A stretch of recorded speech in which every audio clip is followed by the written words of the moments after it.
Hi friends, நான் பாலக்கட் கீரை வாங்கிட்டு வந்தேன். க்ளீன் பண்ணிகிட்டு இருந்தேன், நல்லா தான் இருந்துச்சு. So okay. இப்போ என்ன பிரச்சனைனாக்கா, கீரை வாங்கும்போது நம்ம பாட்டு என்ன பண்ணுவோம், இப்படி கிள்ளி இப்படி தனியாக வச்சிடும். நம்ம அது என்னான்னு கூட ஒருத்தர் கவனிக்க மாட்டாங்க. அர்ஜென்ட்டில் வேலைக்கு போகிறவங்களாம் அப்படியே அவசரமாக இந்த அப்பார்ட்மெண்ட்டில் இருக்கிறவங்களும் சரி, அவங்க வருவாங்க, 1 hour டைம் இருக்கும், வேலை முடிச்சுன்னு போயினே இருக்கலாம். அந்த ஃபீலில் இருக்கிறவங்களுக்கு இது ஜஸ்ட் ஒரு இது. இங்கே பாருங்களேன், தெரியுதா உங்களுக்கு?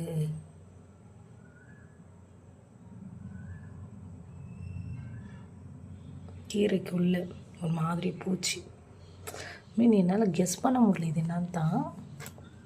உங்களுக்கு யாருக்குன்னா தெரிஞ்சிச்சுன்னா சொல்லுங்களேன். இது வேறு கிளாரிட்டியாக தெரியல.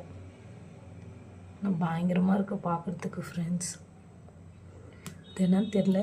நான் அதுக்கு தான் பார்த்து கீரையை மாத்திரம் க்ளீன் பண்ணுங்கள் தயவு செய்து. போயிடுச்சு. Be careful.